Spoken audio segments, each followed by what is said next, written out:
who vapes a lot?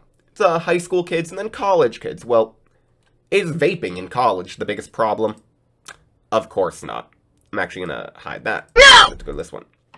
So, we, in college, have many, many problems. I'm going to start with a video that you may have just gotten a little glimpse of. I'm going to apologize if it hurt your ears for a second. I'm going to give you a warning. It might be a little bit loud. It is a TikTok of a screaming boy. But I just want to show you real fast because it's kind of funny. And I promise I'm not just showing you to rip into this boy. I actually have an interesting take. So here's a good, I think, 15-second video. No! No! No! I am not the problem! I am the solution! You are the problem! I went to college! I went to college, you hear me? Do not mess with me! I am warning you! Ah! Okay. So there it is. He went to college. He went to college. And what was the title that said white liberals are the problem? And he's like, I'm not the problem. Okay. The reason my take, honestly, I watched that. Someone I saw tweeted it. It strikes me as kind of satirical. I don't actually think that boy's serious. I think he's over the top to try to be like, this is what people think this is what people on the right think the white liberals are. And to me, I think he was, again, going over the top to act way more angry than he really was. I do think he truly believes he is the solution, that he went to college, that he is someone with answers, not problems. But it is just kind of funny. I just wanted to show you something I think was going to catch your attention to start this college. But I do think that it's important to see that one line, that if anything I am going to take from it, was I went to college. I mean, one, I also went to college. Doesn't really mean much. But why do you say that? I get it, like, okay, you can be the solution, you can be the part, but, like, what does going to college mean with anything? One, it sounds very elitist. It sounds like you're trying to be like, I know what I'm doing because I went to college, and my opinions are more valid than yours, and if you didn't go to college, well, then you need to be quiet because I'm smarter. That's what it sounds like, and I don't really think that is true. I think plenty of people who didn't go to college, frankly, can be way smarter than people who did. I'm just going to tell my story a little bit. I'm not trying to brag. I probably could have gone to a better college. I thought, you know what, college is important. I chose to go to a school that was below where I probably could have gone academically because I thought, you know what, I want to save money. It was a cheaper school. That was my reasoning. I think I made the better, smarter choice. Now, would someone say, yeah, but you didn't go to Harvard, so clearly you're not smart? I'd say, I think my decisions show that I'm smart in a different kind of way. Also, I wouldn't have gotten into Harvard. But the idea being, just because someone goes to college and spends the most money, like, that's the biggest thing. If you do go to college, I don't think there's a big difference between undergrad degrees. But someone who's like, I spent $500,000 at Harvard, and you went to community college, or none at all, I'd be like, I don't care. You wasted your money to go to this elitist institution. Now, right here, Pompeo, decline of free speech on college campuses keeps me up all night. I don't always love Mike Pompeo's takes, but this one in particular is interesting. I honestly just got out of college a couple years ago, so I have a really, I think, strong opinion on this, and one that is valid because, you know what, while all these 40-year-olds are being like, there's free speech on college still, I was there. I can speak to it. There is still free speech on college campuses. People need to recognize it is not that you can't say anything on college campuses, but it very much is societal pressures. Imagine this. You are in Puritan... Imagine, honestly, the Salem witch trials, like a Puritan village during the Salem witch trials. And you have everyone going, we have witches running amok, we have witches running amok, they're a witch, they're a witch, they're a witch, and everyone's getting accused of witchcraft, and it's frankly what's normal right now. If you could call it mass hysteria, but the vast majority of the people are saying, you know what, these are signs of witchcraft, and if you go, you know what, I disagree, this doesn't seem like witchcraft to me, well, you're the other, and you're going to be ostracized now, you might be labeled a witch. Well, that's kind of what's going on here. It's the social pressure, the pressure that one of those Puritans may have felt to say, yes, they are a witch. Well, now it's, I don't want to speak up, because I know that while I was in college, if I was to give some of my thoughts and opinions, everyone in the classroom, or say 80% of the people, would go and look right at you, and they're going to start judging you, and Frankly, depending on your professor, some were great. I had some fantastic conservative professors. I know, they're very rare nowadays. Actually, I had a gay conservative professor. My favorite professor I've ever had. He might not want me to call him a conservative, but he had some political views that were certainly not your average liberal arts professor. And he was my favorite professor, not just because of the political views, but because he understood how to teach the best. It wasn't him trying to force his thinking onto you. It was, write something. I don't care what you write, but it's gonna show who you are, and we're gonna work together on this project. It was fantastic. I bring this all up to show that, yes, it doesn't mean you can't say anything on a college campus. You just have to find the right people. But it's also the idea that, well, colleges aren't supposed to be where you go to find the same people who listen to you and agree with you. You're supposed to go to college to be challenged, and that's not what we do nowadays. Kids go to college to go and party for however long they want, 4 years, 5 years, 6 years. That's all they do. And I shouldn't say everyone, but a whole lot of people party or just kind of relax and do whatever. Not everyone is there to get the best education. Now, I think I surrounded myself with people who were doing everything they could, who really did want their education. And I think if you do go to college, because I want to give advice to the people who are going as well, not just saying don't go, but if you are going, do your best to find the people who actually are there to learn and have a passion, not the people who just want to go party forever.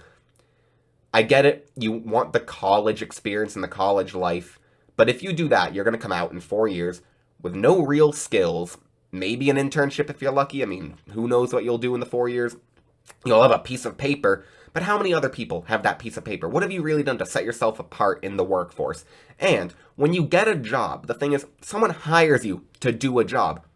They don't tell you what to do and how to do that job, or they shouldn't most of the time. So when you come in there, and all you've done for 4 years is whatever the teacher told you, and then they go, okay, here's your job, Ashley, I'm making up a name. And Ashley goes, all right, what do I do? How do I do this? What's this program? They're going to go, I hired you to do it. Learn it. You have a couple of days, figure it out. And they go, but you have to tell me. If you need to be told what to do for every problem ever, I get it. Sometimes, yeah, you need instruction. Jobs have training days. That's a thing. But you do need to recognize, you're not there to basically be told what to do. Sometimes you need to learn how to solve problems. And that's what college is really for. It's to be introduced to different viewpoints of thinking, and then you learn how to solve problems with all these new viewpoints that you've heard. But because of what, Mike Pompeo was kind of pointing out, it's the societal effects that are happening on college campuses where there isn't free speech, because you're expected to conform to a certain, I don't want to call it orthodox, but a certain opinion. Now, I don't even necessarily think, though, that free speech on campuses is the biggest issue. It is certainly one of the biggest issues on campuses.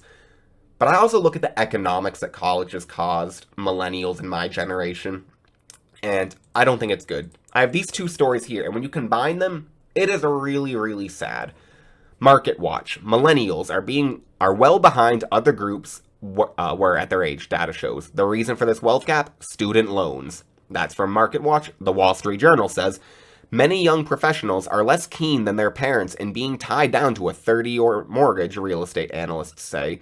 They want flexibility of renting and the freedom that comes with being able to pick up and leave. Okay. So, one of them is just, yes, about student loans. I'm not even going to get into this about should we cancel student loans. I'm just going to say personally, I don't think we should. But the reality is we have almost in 2 generations now, Gen Z and the millennials, that are being held down by this weight of student debt. The young generation is supposed to be pushing the economy forward. We are the ones who are supposed to be innovating, creating new things, starting businesses, but we can't, because we can't buy anything because we have this debt being held over us. And now that debt is financial, it's backed by the federal government. So there's no risk from the federal government for these loans. And the colleges, they get financial aid to give to students backed by the federal government. So if you actually look at history, what happened was, say a college was $50,000 a year to go to, the government came in and said, all right, we're going to give you $50,000 that you can give to a student, and you'll be able to give them basically free school, financial aid. All right, well, the school goes, If we just raise our prices to $100,000, well then we can still have that $50,000 that's given to us by the federal government, and then we can charge the students $100,000. Tell them we're giving you $50,000 though, even though we used to be $50,000, and then the student will go and get $50,000 in federally backed loans back. So basically, it's a giant scam where the federal government is giving money everywhere and there's no risk to them. They can print more. It's awful. And it is hampering this generation to the point where they don't even want to buy. They just want to rent. Now, personally, I hate that new Wall Street Journal article. We do want to buy and want to rent. Now, most of us. I don't necessarily want to speak for everyone, but a lot of us, I think, are also realistic. We're looking around at BlackRock, this $1 trillion asset-holding firm that is buying a 100-house neighborhood in Texas for 20% over market value. How can any person with student loans afford to pay 20% over market value for a house? It's not that we don't want to buy, but we're pretty reasonable and say, seems like we can't because we've been screwed over. I don't think that means, all right, you've screwed us over, society, now solve all of our problems. Yeah, it's a little bit on us, too, to figure out what we do now. But we've been screwed over by society. And now the realistic thing is, yeah, we're just going to rent and we're going to enjoy our freedom. It's not that we don't want to settle down and have a marriage and have a house and have a child and all the things that we were promised, just like you'd have a single parent working, marriage, 2 kids like your parents had. I think my dad bought a house with a construction job when he was 20-something. Like, what you could do in the past, you just can't do nowadays. Now, if the economics were in place, I do believe you would see millennials and then Gen Z, though we're a bit young right now to be buying homes and having kids. But I think you would see millennials, if the economics were in place, having more children, basically if they could afford it. They'd be buying houses if they could afford it. But you, by telling us you have to go to college because you don't want to be a manual laborer, you don't want to flip burgers, you don't want to do these bad jobs, you need to go to college, and so you can get these high-paying, really good jobs. But it doesn't matter what degree you get, all you need is the piece of paper. So go get your liberal arts dance degree, and then wonder why you're not getting paid $100,000 a year. We have problems. I like to blame both the past and the present. It's best when I am talking about this college. The past lied to us saying you have to go to college to be successful. The present, now, the problem is not that we've been lied to, but the present is we don't want to deal with the problems that have now come because we've been lied to. It is on us as a generation to solve our problems. I think you could do some things like maybe stopping interest on student loans so you just pay off what you have, but that's it.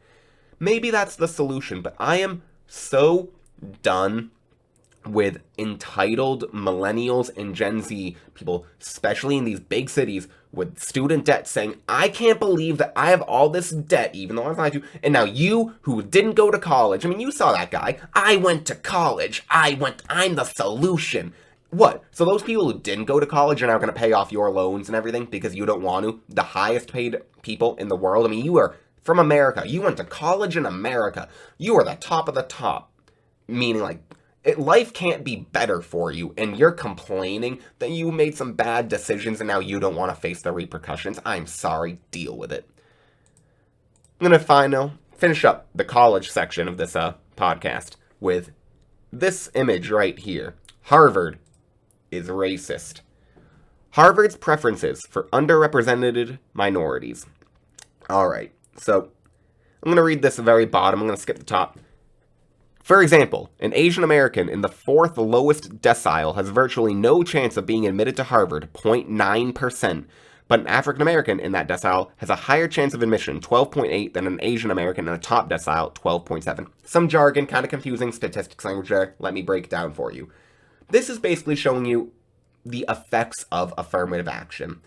I'm not going to sit here and claim if it's actually a good or a bad thing. That's for you to decide. But I'm going to show you some factual statistics and make you think, maybe, just maybe, affirmative action could be resulting in some bad results.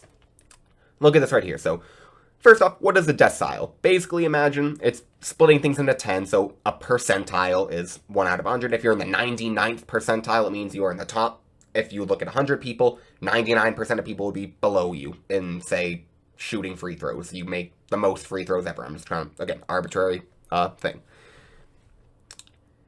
In a decile, it just is 10. So basically, you have the top 10, top 90, whatever.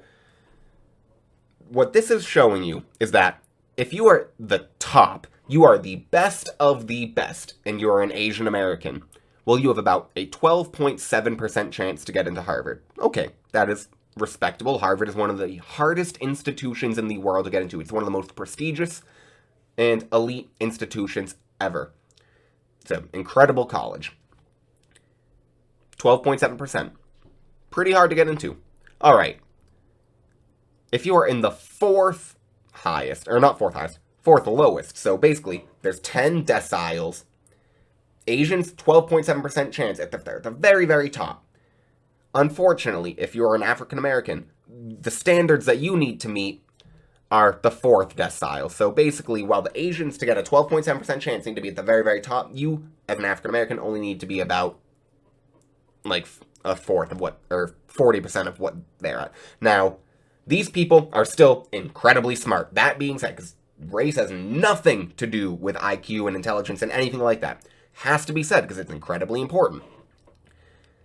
What it does show, though, is that affirmative action, basically having to meet a quota, saying that we want, or if not meeting a quota, because I don't know if they have an actual quota of numbers they need to reach, but they want to be viewed like very progressive, and we are accepting a lot of African Americans. Well, unfortunately, to get the numbers that they want, they had to lower the standards to the point where an African American who was in the 40th percentile or the fourth decile has a higher chance than the best of the best Asians. Now, I do think that, yeah, I don't want just all Asians at Harvard. I mean, I do think if they deserve it, if it's merit, it's hard to argue against, but you know what?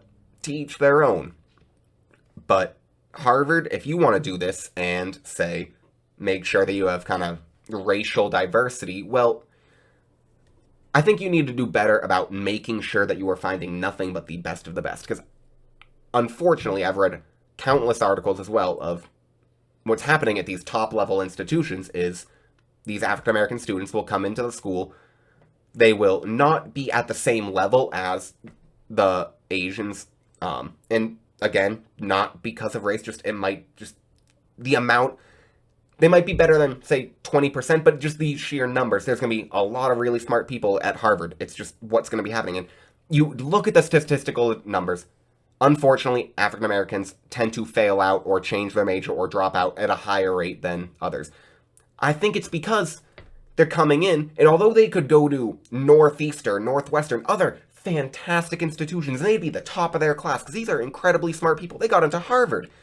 They'd be so smart, but instead they're coming up and they're going against the literal best of the best in the world. And unless you're one of the best in the best in the world, you can be the best in the world, but if you're not the best of the best, you're going to look like you're nothing compared to some of these people, and you're going to feel really bad about yourself. And when you're told you're never going to make it and you're going to do this, even when you got to Harvard, but you're still seeing these Asians ahead of you because they have a higher, to get into Harvard, they have basically a higher standard they need to meet, and so, on average, they're meeting a higher standard than the student of color.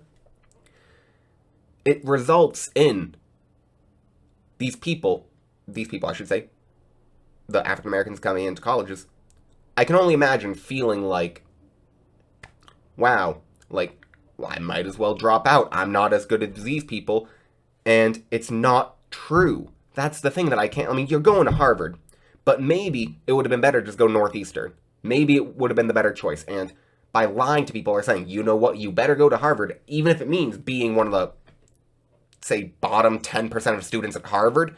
Again, bottom 10% of students at Harvard, incredibly smart people. But maybe you shouldn't be going to those schools. Maybe we should be thinking about merit when it's coming to the top institutions in the world. If you enjoyed my commentary in this clip, please, please, please consider liking, subscribing, commenting, sharing, anything you can do to help me grow this channel. I really, really, really want it to grow. I'm doing everything I possibly can. I'm going to be uploading a new one of these Monday through Friday around 6 p.m. every single day. Clips coming out the day after. Thank you so much. Enjoy, and I'll see you later.